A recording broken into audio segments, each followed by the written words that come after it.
Hello everyone, welcome to Missile Classes. My dear student, आज हम लोग इस वीडियो में डिस्कस करने वाले हैं क्लास 11 के हिस्ट्री के मॉडल सेट नंबर 1। यानी आपके एग्ज़ाम 7 मई से स्टार्ट होने वाला है। 7 मई से आपका एग्ज़ाम शुरू होने वाला है और बहुत ही कम समय है। और बहुत सारे स्टूडेंट ऐसे होंगे कि सर मैं क्या पढूं, कितना कम समय है, इतना सारा सब्जेक्ट को क्लियर करना पॉसिबल नहीं है।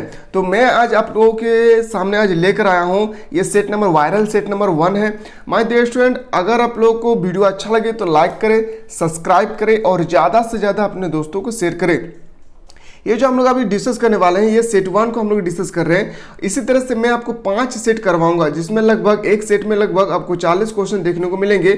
तो याद रखिएगा, मैं जितना भी क्वेश्चन आपसे पूछूं या बताऊं, सभी क्वेश्चन, हर एक क्वेश्चन अपने आप में यूनिक है। यानी मैं जितना भी क्वेश्चन बताऊं, ये सिलेक्टेड क्वेश्चन है, 100% एग्जाम के पॉइंट ऑफ व्यू से सिलेक्टेड क्वेश्चन है। मैं उम्मीद करता हूं कि मैं जितना भी क्वेश्चन बताऊं आपसे एग्जाम में इससे बाहर नहीं पूछे जाएंगे। तो मेरे स्टूडेंट, वीडियो को आप लोग ज़्यादा से ज़्यादा शेयर करें। तो हम लोग चलते हैं बिना देर किए क्वेश्चन की ओर। यहाँ पर देख पा रहे हैं आप, मॉडल सेट नंबर 1 है, मॉडल पेपर 1 है। यानी ये मॉडल पेपर सरकार की तरफ से जारी नहीं किया गया है, ये मॉडल सेट नंबर मैंने अपने से सेट किए हैं। यानी अगर आप चाह रहे हैं कि सर मुझे 100 में 100 क्वेश्चन कैसे सॉल्व करें, जो 40 मार्क्स का एग्जाम होने वाला है, मैं 40 में से सबसे ज़्यादा मार्क्स लाना चाहता हूँ, मुझे 38 मार्क्स लाना है, मुझे 39 मार्क्स लाना है, तो उसके लिए आपको कुछ करना पड़ेगा। वो क्या करना है आपको, सबसे पहले तो यहाँ ध्यानपूर्वक सुने, हमारे एक स्लॉट चल रही है 99 रुपये का एडमिशन फी। यानी 99 रुपये में आपको 5 सब्जेक्ट क्लियर करवाया जाएगा। ये 5 सब्जेक्ट क्लियर कराने के जिम्मेवारी हमारे मिसाइल टीम के पास है। माय डियर स्टूडेंट, 99 रुपये में आपको सिर्फ और सिर्फ 100% क्वेश्चन मिलेंगे। दूसरा में आपको PDF दिए जाएंगे, तीसरा में आपको VOD दिए जाएंगे। अगर आप चाह रहे हैं कि सर मैं अच्छे से अच्छे मार्क्स से पास हो सकता हूँ, हो सकती हूँ, तो मैं क्या करूँ, क्योंकि बहुत ही कम समय है। तो अगर आप चाह रहे हैं कि सर मुझे भी एडमिशन लेना है, तो मैं एक नंबर दे रहा हूँ, उस नंबर पे कांटेक्ट करें। ये ऑफिस का नंबर है 9798453896। इस नंबर पे आप लोग कॉल करें और ज़्यादा से ज़्यादा आप लोग जानकारी प्राप्त कर सकते हैं। 99 रुपया कोई बड़ी रकम नहीं है। अगर आप चाह रहे हैं कि सर मुझे एक्चुअली ज़्यादा से ज़्यादा मार्क्स मुझे लाना है, तो इस नंबर पे आप लोग कांटेक्ट करें ताकि आपको पूरा इन्फॉर्मेशन पता चल सके। तो हम लोग चलिए बिना देर के क्वेश्चन की ओर मूव करते हैं। जो 40 मार्क्स के जो एग्जाम होने वाला है, वो मल्टीपल चॉइस क्वेश्चन होगा, यानी MCQ टाइप के आपसे पूछे जाएंगे। और ये क्वेश्चन, मैं जितना भी क्वेश्चन बता रहा हूँ, 100% सिलेक्टेड क्वेश्चन होंगे। अगर आप चाह रहे हैं कि सर मुझे पेड कोर्स लेना है, मुझे एडमिशन करवाना है मिसाइल टीम के पास, तो आप जो मैं नंबर दिया हूँ उस नंबर पर कॉन्टैक्ट करें। 99 रुपया में आपको 100% सेलेक्टेड क्वेश्चन बताया जाएगा एग्जाम के पॉइंट ऑफ व्यू से। तो पहला क्वेश्चन आपके सामने कि इस्लाम के संस्थापक पैगंबर मोहम्मद साहब का जन्म कब हुआ था। तो कब हुआ था सभी स्टूडेंट को पता होना चाहिए। इसका जो बिल्कुल सही उत्तर होगा ऑप्शन नंबर ए, 577 ईस्वी। अगला क्वेश्चन चलते हैं, पैगंबर मोहम्मद साहब को सत्य के दिव्य दर्शन किस आयु में मिले थे। तो किस आयु में मिले थे, तो याद रखिएगा 40 वर्ष की आयु में, यानी ऑप्शन नंबर सी इनका बिल्कुल राइट आंसर हो जाएगा। नेक्स्ट क्वेश्चन आपके सामने क्वेश्चन है कि मुस्लिम पंचांग का प्रथम वर्ष माना जाता है। जो मुस्लिम पंचांग है उनका प्रथम वर्ष कब मनाया जाता है, तो कब मनाया जाता है, 622 ईस्वी। अगला क्वेश्चन चलते हैं, शार्लमेन कौन था। शार्लमेन जो है वो कौन थे, तो शार्लमेन थे फ्रांस का एक शासक। कौन थे, फ्रांस का एक शासक। ऑप्शन नंबर ए इनका बिल्कुल सही उत्तर हो जाएगा। बहुत सारे स्टूडेंट ने एडमिशन करवा चुके हैं और ये एडमिशन सिर्फ और सिर्फ 29 अप्रैल तक वैलिड है। इसके बाद हमारे टीम के पास एडमिशन क्लोज हो जाएंगे, जिसके बाद आप एडमिशन करवा नहीं सकते हैं। तो अगर आप चाह रहे हैं कि सर मुझे PDF भी चाहिए, मुझे 100% सेलेक्टेड क्वेश्चन भी चाहिए, तो उस नंबर पर कॉन्टैक्ट करें। जो मैं नंबर अभी आपको ऊपर में बताए हैं उस नंबर पर कॉल करें और ज़्यादा से ज़्यादा आप लोग जानकारी प्राप्त कर सकते हैं। अगला क्वेश्चन है कि चंगेज खां का प्रारंभिक नाम क्या था। जो चंगेज खां है उनका प्रारंभिक नाम क्या था, तो तेमुजिन क्या था। ऑप्शन नंबर ए इनका राइट आंसर हो जाएगा। अगला क्वेश्चन है क्वेश्चन नंबर कि ओल्डुबाई गोर्ज रिफ्ट घाटी, जहां आदिकालीन मानव के इतिहास के चिन्ह पाए गए हैं, कहाँ स्थित है। तो ये कहाँ पे स्थित होना चाहिए, तो ये पूर्वी अफ्रीका में, यानी ऑप्शन नंबर बी इनका राइट आंसर हो जाएगा। अगला क्वेश्चन चलते हैं। नेक्स्ट क्वेश्चन है, योजनाबद्ध तरीके से जानवरों का शिकार का सबसे पुराना स्पष्ट साक्ष्य कहाँ से मिला है। तो कहाँ से मिला है, सभी स्टूडेंट को पता होना चाहिए। ये ऑप्शन नंबर ए, इंग्लैंड से। बॉक्स ग्रोक कहाँ से, इंग्लैंड से। माय डियर स्टूडेंट, मैं जितना भी क्वेश्चन आपको बता रहा हूँ ये सिलेक्टेड क्वेश्चन है। आपको जब भी पूछे जाएंगे, आपके एग्जाम होने स्टार्ट होने वाला है 7 मई से, इसी तरह से क्वेश्चन पूछे जाएंगे। मैं उम्मीद करता हूं कि मैं जितना भी हमारी टीम बता रहे हैं 40 में से आपको मैं उम्मीद करता हूं कि 35 प्लस मार्क्स आप लोग ला सकते हैं। जितना क्वेश्चन हम लोग बता रहे हैं उसमें से अगर आप अच्छी तरह से स्टडी करते हैं तो। क्वेश्चन है कि मेसोपोटामिया की सभ्यता की जानकारी जानी जाती है, कौन सी सभ्यता के अनुसार जानी जाती है? तो ये जानी जाती है उपयुक्त सभी, यानी ऑप्शन नंबर डी इनका बिल्कुल राइट आंसर हो जाएगा। अगला जो क्वेश्चन है आपके पास, क्वेश्चन है कि बेबीलोन मेसोपोटामिया का महत्वपूर्ण शहर कब बना था? जो बेबीलोन है वह मेसोपोटामिया का महत्वपूर्ण शहर कब बना था? माय डियर स्टूडेंट, ये क्वेश्चन नंबर 8 है। 8 के बाद 9 की ओर हम लोग चलते हैं। क्वेश्चन नंबर 9 है, यहाँ पे आप देख सकते हैं क्वेश्चन नंबर 9 क्या बोल रहे हैं। क्वेश्चन 9 है कि 1400 ईसा पूर्व आरामाइक भाषा मिलती जुलती थी, यानी किस भाषा के साथ मिलती जुलती थी? तो याद रखिएगा हिब्रू भाषा के साथ। ऑप्शन नंबर सी इनका बिल्कुल राइट आंसर हो जाएगा। अगला क्वेश्चन चलते हैं, तुर्कों ने कस्तूनिया कब जीता था? जो तुर्को है उसने कस्तूनिया को कब जीत लिए थे? तो कब जीत लिए थे? 1453। अगला क्वेश्चन चलते हैं, नेक्स्ट क्वेश्चन क्यों चलते हैं, मेसोपोटामिया में पुरातात्विक खोजों का आरंभ यानी प्रारंभ कब हुआ था? तो मेसोपोटामिया में जो आरंभिक पुरातत्व की खोज हुई थी वो कब हुई थी? तो याद रखिएगा 1840 दशक में। नेक्स्ट क्वेश्चन चलते हैं। क्वेश्चन है कि पैगंबर मोहम्मद साहब का जन्म किस स्थान पे हुआ था? जो पैगंबर मोहम्मद साहब थे मुसलमानों के लिए जो संस्थापक माने जाते हैं, इनका जन्म कहाँ हुए थे? तो मक्का में। कहाँ हुए थे? मक्का में। इनका बिल्कुल राइट आंसर हो जाएगा। अगला क्वेश्चन है, मक्का से मदीना को पैगंबर साहब का प्रस्थान क्या कहलाता है? तो क्या कहलाना चाहिए? हिजरा। क्या कहलाना चाहिए? हिजरा। ऑप्शन नंबर ए इनका राइट आंसर हो जाएगा। अगला क्वेश्चन चलते हैं, मामुलुक किसे कहा जाता था? जो मामुलुक है वह किसे कहा जाता था? तो मामुलुक कहा जाता था तुर्कों का गुलाम अधिकारी। किसे कहा जाता था? तुर्की गुलाम अधिकारी। ऑप्शन नंबर सी इनका बिल्कुल राइट आंसर हो जाएगा। वारका शीर्ष कहाँ मिले? जो वारका शीर्ष है वह कहाँ मिले थे? तो उर्क में मिले थे। ऑप्शन नंबर ए इनका बिल्कुल राइट आंसर हो जाएगा। अगर आप चाह रहे हैं कि सर मुझे सेट 1 से लेकर सेट 5 तक आसानी से जैसे पढ़ने के बाद हमें अच्छे से मार्क्स ला सकते हैं, तो उसके लिए आपको पेड कोर्स लेना पड़ेगा 99 रुपीज़ का।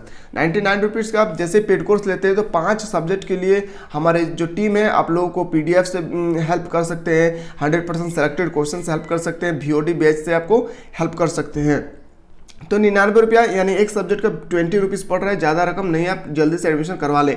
क्वेश्चन है कि यूरोप में मिले सबसे पुराने होमो जीवाश्म किसका है? यानी इसका जो बिल्कुल राइट आंसर होना चाहिए होमो डियोनगिस। ऑप्शन नंबर ए इनका राइट आंसर हो जाएगा। अगला क्वेश्चन चलते हैं, मेसोपोटामिया फरात तथा दजला नदी के बीच का हिस्सा है। यानी जो मेसोपोटामिया है और फरात और दजला नदी के बीच का हिस्सा है, तो ये कहाँ पे स्थित होना चाहिए? तो ये स्थित होगा, याद रखिएगा, इराक में। कहाँ स्थित होगा? इराक में। इनका बिल्कुल राइट आंसर हो जाएगा। अगला क्वेश्चन चलते हैं, क्वेश्चन नंबर चलते हैं 18 की ओर। क्वेश्चन नंबर 18 है आपके सामने, बेबीलोन मेसोपोटामिया का महत्वपूर्ण शहर कब बना था? जो बेबीलोन शहर है वह मेसोपोटामिया का महत्वपूर्ण शहर कब बने थे? तो 2000 ईस्वी पूर्व के बाद। ऑप्शन नंबर बी इनका राइट आंसर हो जाएगा। नेक्स्ट क्वेश्चन है, जितना भी क्वेश्चन मैं बता रहा हूँ एक भी क्वेश्चन को आपको स्किप नहीं करना है, तो स्किप करेंगे तो इसकी जिम्मेवारी हम लोग नहीं है, इसकी जिम्मेवारी आप खुद है, क्योंकि जितना क्वेश्चन बता रहे हैं ये सब सेलेक्टेड क्वेश्चन है, बहुत सारा टॉपिक है। अगर देखा जाए तो क्लास 11 का हिस्ट्री में 20 टॉपिक है, 20 टॉपिक को क्लियर करवाना अभी इतना संभव नहीं है। इसी कारण से हमारी टीम जो है आप लोगों के लिए सेलेक्टेड क्वेश्चन लेकर आए हैं जो आप लोगों को प्रोवाइड कर दिए जा रहे हैं। उसके लिए आपको 99 रुपये का पेड कोर्स लेना होगा, यानी 99 रुपये का देकर आपको एडमिशन करवाना है। जैसे एडमिशन करवाएंगे आप लोग उसमें आपको मिल जाएंगे PDF मिलेंगे, 100% सेलेक्टेड क्वेश्चन मिल जाएंगे आपको। क्वेश्चन है कि द्विसूचक यंत्र का आविष्कार कब हुआ था? जो द्विसूचक यंत्र का आविष्कार कब हुई थी? तो याद रखिएगा 1980 है ना। ऑप्शन नंबर ए इनका बिल्कुल 76 होगा, 1380 में इनका बिल्कुल राइट आंसर हो जाएगा। क्वेश्चन है कि औद्योगिक क्रांति ने समाज में निम्नलिखित में से कौन से एक नए वर्ग को जन्म दिया था? तो सामाजिक जो क्रांति, औद्योगिक जो क्रांति, उसमें कौन से नए चीज का जन्म दिए थे? वेतनभोगी श्रमिक वर्ग। ऑप्शन नंबर ए इनका बिल्कुल सही उत्तर हो जाएगा। अगला क्वेश्चन चलते हैं। नेक्स्ट क्वेश्चन है कि यूरोपीय लोग मुद्रण प्रणाली के ज्ञान के लिए किसके ऋणी रहे? तो किसके ऋणी रहे थे? तो याद रखिए कि चीनियों तथा मंगोलियों शासक की, है ना। ऑप्शन नंबर सी इनका बिल्कुल सही उत्तर हो जाएगा। अगला क्वेश्चन चलते हैं कि क्वेश्चन है कि जापान के आधुनिकीकरण का एक दुष्परिणाम क्या था। जो आधुनिक दुष्परिणाम होना चाहिए वो जापान में वह क्या थे, तो याद रखिएगा सैनिकवाद। ऑप्शन नंबर ए इनका राइट आंसर हो जाएगा। अगला क्वेश्चन चलते हैं जापान में आधुनिक बैंकिंग संस्थाओं का प्रारंभ कब हुआ था। तो कब हुआ था प्रारंभ, ये सभी स्टूडेंट को पता होना चाहिए 1872। ऑप्शन नंबर डी इनका राइट आंसर हो जाएगा। सबसे इंपॉर्टेंट क्वेश्चन, ओगोदाई किसका पुत्र था। जो ओगोदाई है वह किसका पुत्र थे, तो चंगेज खां के। चंगेज खां इनका बिल्कुल राइट आंसर हो जाएगा। अगला क्वेश्चन चलते हैं, क्वेश्चन है लास्ट सपर चित्र का निर्माण किस वर्ष किया गया था। तो किस वर्ष किया गया था, 1495। ऑप्शन नंबर ए इनका राइट आंसर हो जाएगा। अगला क्वेश्चन चलते हैं 95 थीसिस की रचना कब हुई थी। तो जो 95 थीसिस की रचना हुई थी उस वर्ष का नाम है 1517। ऑप्शन नंबर ए इनका राइट आंसर हो जाएगा। झूलते बाघ की सभ्यता की विशेषता है। जो झूलते बाघ है वह किस सभ्यता की विशेषता है, तो इक्का सभ्यता की विशेषता है, याद रखिएगा। ऑप्शन नंबर ए इनका राइट आंसर होगा, इनका सभ्यता। अगला क्वेश्चन चलते हैं, वास्को डी गामा कहाँ का निवासी था। जो वास्को डी गामा है वो कहाँ के निवासी थे, तो याद रखिएगा वास्को डी गामा निवासी थे पुर्तगाल के। ऑप्शन नंबर ए इनका राइट आंसर हो जाएगा। अगला क्वेश्चन चलते हैं, नेक्स्ट क्वेश्चन है आपके पास, क्वेश्चन नंबर आपके पास है 29 बहुत ही इंपॉर्टेंट है। हर एक क्वेश्चन एक अपने आप में यूनिक है, तो ध्यान से देखिए। क्वेश्चन नंबर 29, इनमें से किस देश में गुफा चित्र मिले थे। तो किस देश में गुफा चित्र मिले थे, उस देश का आपको नाम बताना है। तो उस देश का नाम है स्पेन। स्पेन इनका बिल्कुल राइट आंसर हो जाएगा।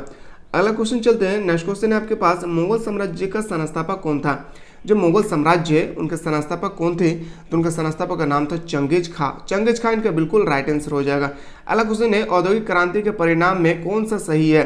कौन सा ऐसा कथन है, कौन सा ऐसा ऑप्शन है जो सही होना चाहिए औद्योगिक क्रांति से रिलेटेड। तो औद्योगिक नगरों का विकास हुआ था, यानी ऑप्शन नंबर ए इनका राइट आंसर हो जाएगा। अगला क्वेश्चन है, ताइवान में मार्शल लॉ कब हटाया गया। जो ताइवान है उसमें मार्शल लॉ को कब हटाया गया था, तो 1887 इनका बिल्कुल सही उत्तर हो जाएगा।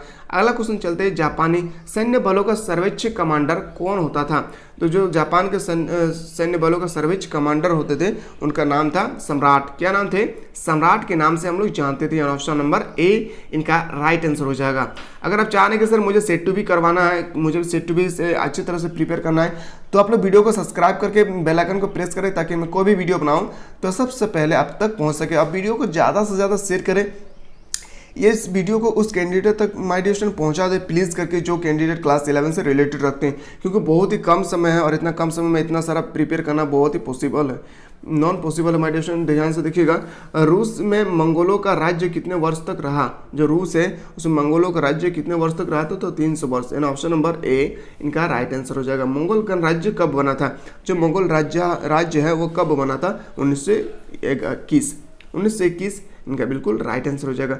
ग्रेगोरियन कैलेंडर का आरंभ कब हुआ था। जो ग्रेगोरियन का जो कैलेंडर है उनके आरंभ कब हुआ था, 1582 इनका बिल्कुल सही उत्तर हो जाएगा। अगला क्वेश्चन चलते हैं, कोलंबस अमेरिका किस वर्ष पहुंचा। जो कोलंबस व्यक्ति है वह अमेरिका किस वर्ष पहुंचे थे, तो याद रखिएगा 1492 इनका बिल्कुल सही उत्तर हो जाएगा।